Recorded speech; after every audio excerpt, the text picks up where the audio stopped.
আসসালামু আলাইকুম প্রিয় দর্শক, অন্য মঞ্চ চ্যানেলে আপনাদেরকে স্বাগত জানাচ্ছি। প্রথম খবরটা হলো যে অনেকে আমাকে প্রশ্ন করেছেন যে ইরান ইসরায়েলকে আক্রমণ কমিয়ে দিয়েছে। ইরানের আক্রমণ ইদানিং কম শোনা যাচ্ছে কেন? কয়েকটা খবর দিয়ে নিয়ে আগে আপনাদের।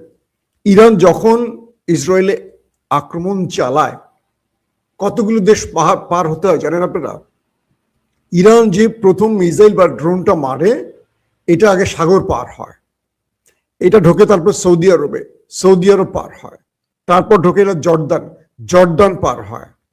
অর্থাৎ সাগরে মার্কিন এয়ারক্রাফট ফাঁকি দেয় বা মার্কিন প্রতিরক্ষা ব্যবস্থা ফাঁকি দিতে হয়, তারপর সৌদি আরবের প্রতিরক্ষাকে ফাঁকি দিতে হয়, তারপর জর্দানের প্রতিরক্ষাকে ফাঁকি দিতে হয়, মাঝখানের মধ্যে আরেকটি আরব দেশ পড়ে সেটাকেও ফাঁকি দিতে হয়, তারপর সেটা ইসরায়েলে ঢুকতে হয়। ইসরায়েলে ঢুকে সেটা ফ্রান্স, ব্রিটেন, জার্মান, আমেরিকান, তারপর ইসরায়েলি, ধাপে ধাপে আকাশ প্রতিরক্ষার লেয়ার আছে কয়েক স্তরের। এই ধরেন আপনার আয়রন ডোম, ডেভিড স্লিমিং, তারপর ধরেন প্যাট্রিয়ট, তারপর ধরেন থার্ড, আর মার্কিন ব্রিটেনদের তো আছে, সবগুলো পার হয়ে তারপরে এটা দখলদার দেশটির ভেতরে আক্রমণ চালায়। তো এই পরিস্থিতিতে ইরান তাদের যে মিসাইল গুলো দখলদার দেশটির মধ্যে আক্রমণ চালিয়ে লন্ডভন্ড করছে, বুঝতে পারছেন কত পুলসিরাত পার হয়ে ইরানের মিসাইল ঢোকে। কিন্তু ইসরায়েল এবং আমেরিকা যখন ইরানে অ্যাটাক চালায় তখন দেখবেন অনায়াসে ঢুকে যায়, কেউ ইন্টারসেপ্ট করে না। কোনো দেশ, কোনো মুসলিম দেশ ইরানকে রক্ষায় তারা ইন্টারসেপশন ব্যবহার করে না। মানে এক ইসরায়েলকে রক্ষায় কতগুলি মুসলিম দেশ কাজ করে, আর একটা মুসলিম দেশ ইরান তাকে রক্ষায় কেউ কাজ করে না। এটা কি পরিমাণ দুঃখজনক ব্যাপার আপনারা বুঝতে পারছেন আমাদের জন্য অ্যাটলিস্ট, যে আমরা কেমন একটা জাতি যে আমাদের ভাইদেরকে আমরা রক্ষা করি না। তো এখন ইরান তাদের যুদ্ধের গতিটা কিছু কমায়নি। বিষয়টা হলো যে ইরান প্রথম দিকে যখন খামেনি শাহাদাত বরণ করেন তখন ইরান যে কাজটি করে তাদের পুরো রাগটা মধ্যপ্রাচ্যের আশেপাশে মার্কিন ঘাঁটিগুলোকে টার্গেট করে আমরা দেখেছিলাম। এখন আমেরিকার কোনো ঘাঁটি মধ্যপ্রাচ্যে এই মুহূর্তে অবশিষ্ট নাই, সব পালিয়ে দূরে দূরে চলে গেছে, তারা বহু দূরে দূরে চলে গেছে। এখন কাকে মারবে ইরান? কারণ আরবের যে ঘাঁটিগুলো ছিল 27টা ঘাঁটিকেই শেষ করে দিয়েছে ইরান। এখন তারা সমুদ্রের দূরবর্তী অঞ্চলে গিয়ে বসে আছে। এখন তারা ইউরোপের বিভিন্ন রাষ্ট্রের ঘাঁটি ব্যবহার করছে, অর্থাৎ আরবের কোনো ঘাঁটি ব্যবহার করে এখন আর ইরানকে আক্রমণ করতে পারছে না। তাই ইরানকে আমেরিকাকে টার্গেট করতে হবে, গ্রিসকে করতে হবে, ব্রিটেনকে করতে হবে, জার্মানকে করতে হবে, ফ্রান্সকে, মানে বহু দূরের যে রাষ্ট্রগুলো আছে সেগুলোকে টার্গেট করে ইরানকে এখন আক্রমণ করতে হবে। ইরান সেটা করছে। ইরান এখন মূল নজরটা দিচ্ছে দখলদার দেশটির দিকে এবং সেখানেই মোটামুটি আক্রমণ চালাচ্ছে। পাশাপাশি আমেরিকা ইরানের টেরিটরির মধ্যে ঢুকে যখন আক্রমণ চালায় তখন তাদেরকে ক্রাশ করার চেষ্টা করছে। এটা গেল একটা বিষয়। তো এখন ইরানের রেঞ্জের মধ্যে আমেরিকা যেখানে যেখানে আছে সেখানে আক্রমণ চালাচ্ছে। রেঞ্জের বাইরে তো ইরান ব্রিটেনে গিয়ে আক্রমণ করে আসবে বা জার্মানে করলে এটা এই রাষ্ট্রগুলো যুদ্ধে জড়িয়ে যাবে। এখানে কৌশলগত কারণে ইরান একটু চুপ। আসেন খুব ইম্পর্টেন্ট কিছু তথ্য দিই। মার্কিন এক সাংবাদিক আজকে জানিয়েছেন যে নেতা কাকুদের উদ্দেশ্য ভিন্ন, তারা চাচ্ছেন আরব রাষ্ট্রকে যুদ্ধে টেনে আনতে, তাই তারা কয়েকটা কৌশলে খেলছেন।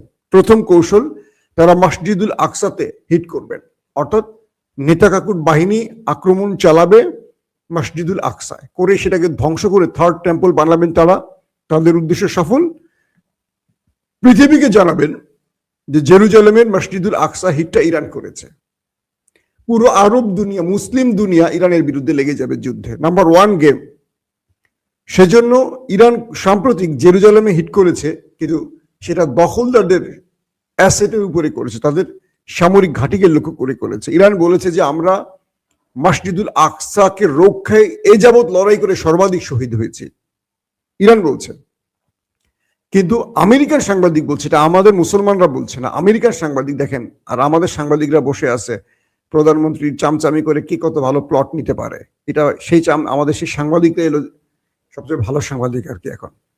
তো আমেরিকার সাংবাদিক বলছে নেতা কাকুর বাহিনীর টার্গেট হলো তারা মসজিদুল আকসাকে ধ্বংস করবে, ধ্বংস করে ইরানের গায়ে দোষ চাপাবে একদিকে তাদের থার্ড টেম্পল তৈরি হবে, আরেকদিকে ইরানের বিরুদ্ধে সকল 57টি মুসলিম রাষ্ট্র লেগে যাবে, ব্যাস ইরান ছাপা। 2 নম্বর, তারা আজকে আবার সৌদির সাংবাদিকরা বলেছেন, কয়েকজন গুরুত্বপূর্ণ সাংবাদিকের স্টেটমেন্ট পেলাম, তারা বলছেন আরব রাষ্ট্রের মধ্যে বা গালফ কান্ট্রির মধ্যে তাদের যেই এনার্জি সেক্টরগুলোতে বা সৌদি আরবের তেল গ্যাস বা যেই ক্ষেত্রগুলোতে আক্রমণ হয়েছে, এই একটা আক্রমণও ইরান করেনি। কে বলছে? সৌদি আরবের সাংবাদিক বা গালফ কান্ট্রির সাংবাদিকরা। এই আক্রমণ করেছে নেপথ্য থেকে কোনো ষড়যন্ত্রকারী। ইরান মূলত আমেরিকার যে টার্গেট, মানে ঘাঁটি, যেখানে আমেরিকা ইসরায়েলের ঘাঁটি রয়েছে, তাদের বাণিজ্যিক প্রতিষ্ঠান রয়েছে বা গোয়েন্দা বাহিনী রয়েছে, সিআই বা মোসাদ, এই টার্গেটগুলোতে হিট করেছে। আরবের কোনো বাণিজ্যিক নগরিক বাণিজ্যিক স্বার্থ বা আরবরা যেখান থেকে তাদের অর্থ উৎপাদন করে, এক কথা, সেখানে ইরান আক্রমণ করেনি। তার মানে উদ্দেশ্য হলো আরবকে ইরানের বিরুদ্ধে যুদ্ধে টেনে আনার জন্য নেপথ্যে বসে, অর্থাৎ নেতা কাকুর মোসাদ বাহিনী এই আক্রমণের মূল কারিগর হিসেবে আরবের কাছে প্রতিষ্ঠিত হয়ে গেছে। আরবরা বুঝে গেছে তারা কোন ষড়যন্ত্রে এগুচ্ছে। দেখেন, মানে আল্লাহ অনেক কিছু ক্লিয়ার করে দেয়। সৌদি আরব একটা দুর্দান্ত স্টেটমেন্ট দিয়েছে। সৌদি পররাষ্ট্রমন্ত্রী বলেছেন যে আমরা দেখতে পাচ্ছি একটি রাষ্ট্র আমাদের রক্ষার নামে এসেছিল, কিন্তু সেই রাষ্ট্রটা আমাদের রক্ষা না করে ইসরায়েলকে রক্ষায় ব্যস্ত। এবং তারা বলছেন যে আমরা ইরানের বিরুদ্ধে আমেরিকাকে আমাদের ভূমি আর আকাশ ব্যবহার করতে আর দেব না। এটা আজকের স্টেটমেন্ট। বুঝতে পারছেন? সৌদি আরব স্পষ্ট করে স্টেটমেন্ট দিয়েছে গণমাধ্যমের ডেকে যে সৌদি আরব তাদের ভূমি, তাদের আকাশ ইরানের বিরুদ্ধে ব্যবহার করতে কোনো শত্রুকে দেবে না, সেটা আমেরিকা তার আহ্বায়ক। ইরান সৌদি আরবের এই সিদ্ধান্তে সুক্রিয়া জানিয়েছে। সৌদি আরবকে সুক্রিয়া জানিয়ে বলেছে যে ইরান সৌদি আরবের কাছ থেকে দায়িত্বশীল আচরণ আশা করছে। তার মানে ইরান যে আরবে আক্রমণ করেছে, আমি যে আপনাদেরকে প্রেডিকশন গুলো করেছিলাম, সেগুলো সত্য হতে যাচ্ছে। অর্থাৎ আরবরা বুঝে ফেলছে, বা তুরস্কের মাধ্যমে হোক বা যে কোনো মাধ্যমে হোক, মুসলিম ইউনিটির মধ্যে ফাটল ধরাবে না, এটি মোটামুটি স্পষ্ট হয়ে গেছে। মোহাম্মদ বিন সালমানের কিছুটা ইঙ্গিত আছে ইরানের সাথে তার একটা ভিতরে ভালো খেলা চলছে। খেলা মানে পজিটিভ খেলা। সাম্প্রতিক সময় ইরান যখন সৌদি আরবকে বলেছিল পারমাণবিক অস্ত্র তৈরি করে দেবে, এবং ভিতরে ভিতরে মোহাম্মদ বিন সালমান ইরানের সাথে দূরত্ব কাটিয়ে উঠছে, যে কারণে এখন পর্যন্ত সৌদি আরবে মার্কিন ঘাঁটি ছাড়া কোনো জায়গায় কিন্তু ইরান আক্রমণ করেনি। যেটা আরামকো শুনছেন, এগুলো মোসাদ আক্রমণ করছে এমনটি বলা হচ্ছে। তো এক প্রকার বলা যায় যে আরবই চাইতেছে, মানে আরব রাষ্ট্রগুলো হয়তো বা চাচ্ছে, ইরানকে বলছে যে মনে মনে বলতেছে যে তোরা মার, আমার দেশে ঢুকে মার্কিন ঘাঁটিগুলোকে মার, আমরা শুধু প্রতিবাদ করবো মুখ দিয়ে, এরকম আর কি। মানে প্রফেসর ইউনূস সরকারের মতো আর কি। যখনই ছাত্ররা বের হয়ে আওয়ামী লীগকে ধোলাই দিত বা বিভিন্ন কিছু করতো, প্রফেসর ইউনূস চুপ করে থাকতো, 32 নম্বর ভাঙার সময় চুপ করে থাকতো, কারণ সে চাইতো এটা মনে মনে, চুপ করে পরে প্রতিবাদ করতো। এটা একটা ভদ্রতা আর কি, এরকম কিছু। তো সৌদি আরব এই মুহূর্তে যে খেলাটা খেলছে, সেটা হলো তারা ইরানের সাথে কোনোভাবে যুদ্ধে জড়াবে না, সেই সংকল্প নিয়ে তারা ইরানকে নতুন নতুন মেসেজ দিচ্ছে। তারা বলছে ইরান আমাদের মুসলিম ভাই, আমরা কোনো আরব রাষ্ট্র, বিশেষ করে সৌদি আরব তার নিজের ভূমির কথাই বলছে যে আমরা কোনোভাবে ইরানের বিরুদ্ধে আমেরিকা বা ইসরায়েলকে আমাদের ভূমি বা আকাশ ব্যবহার করতে দেব না। এই স্টেটমেন্টটা খুবই ভালো সময় এসছে এবং সেটা দরকার ছিল। আমার মনে হয় যে এটা খুব ভালো সিদ্ধান্ত নিয়েছে। এবং আরবের পক্ষ থেকে আরো কিছু স্টেটমেন্ট আসছে।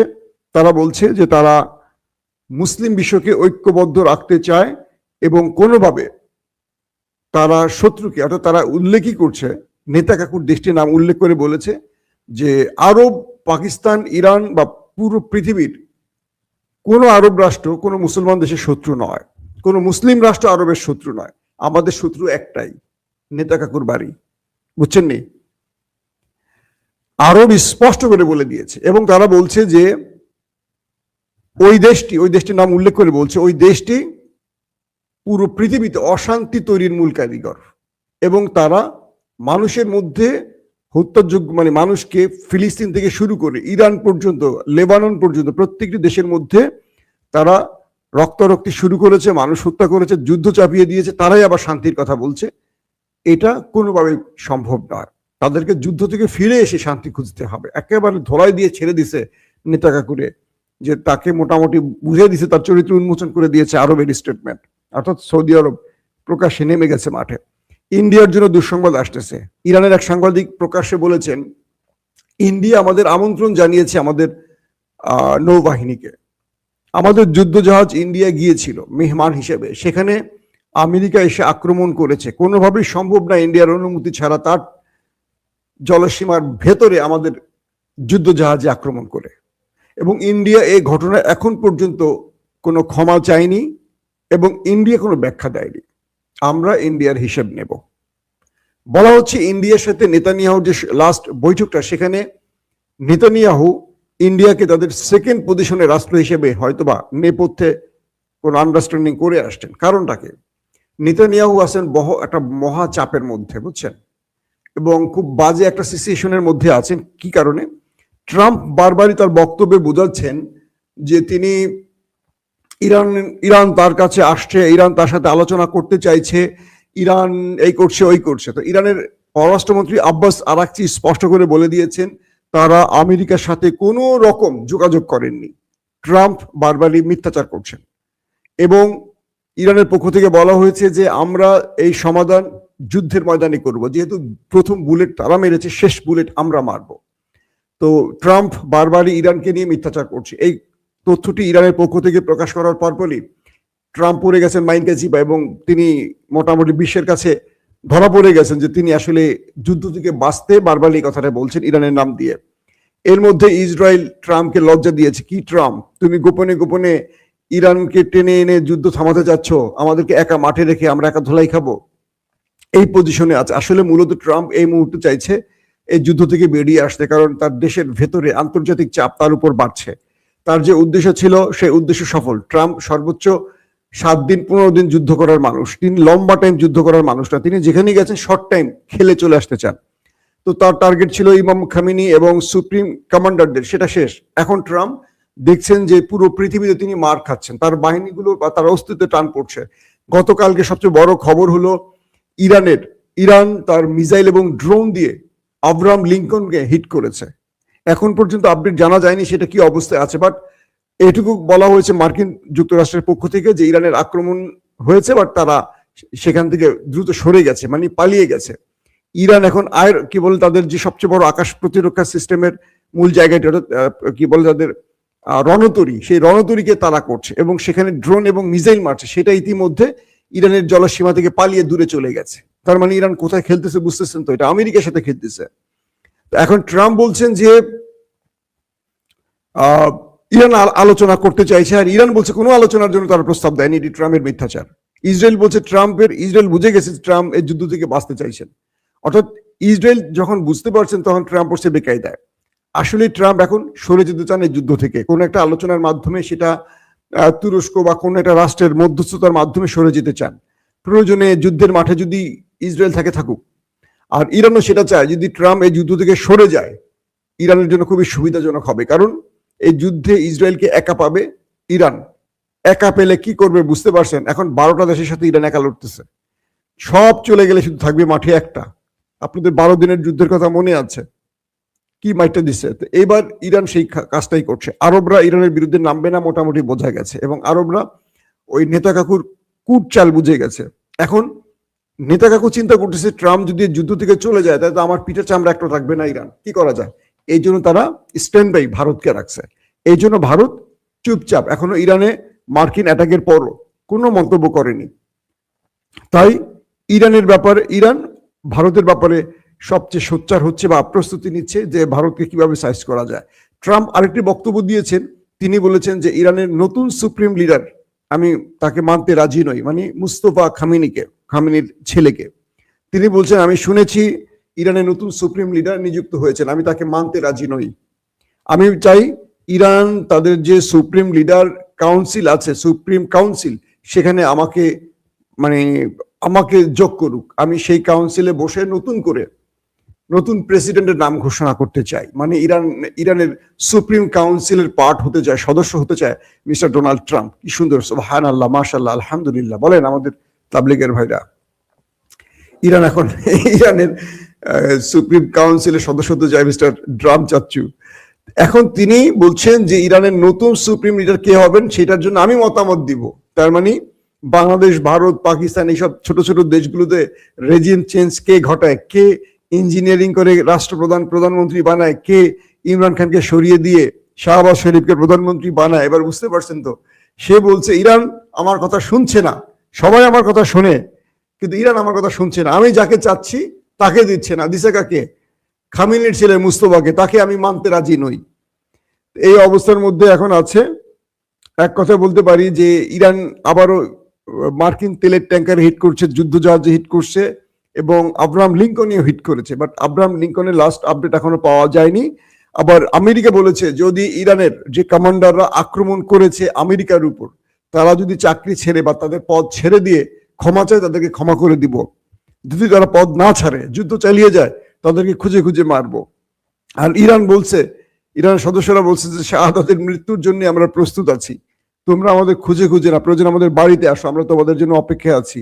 আর কুর্দিদের ব্যাপারে এখন পর্যন্ত কোনো সঠিক তথ্য পাওয়া যায়নি, কারণ কুর্দিদের মধ্যে একটা গ্রুপ দাবি করেছে তারা ইরানের বিরুদ্ধে কোনো অভিযান চালাচ্ছে না, এবং এটি মার্কিন কি বলবো যে গুজব, মানে কুর্দিরা স্টেটমেন্ট দিয়েছে ডাইরেক্ট এইভাবেই, এবং তারা কোনো প্রকার ইরানের বিরুদ্ধে মাঠে নামেনি এমনও স্টেটমেন্ট আসছে। দেখি এটা আসলে কোন পক্ষ কি করছে সেটা আমরা সময় মতো বুঝতে পারবো। দর্শক, জুমার নামাজের টাইম হয়ে গেছে, আমরা আশা করি নেক্সট বুলেটিনে আপনাদেরকে আরো বিস্তারিত খবর দেওয়ার চেষ্টা করব।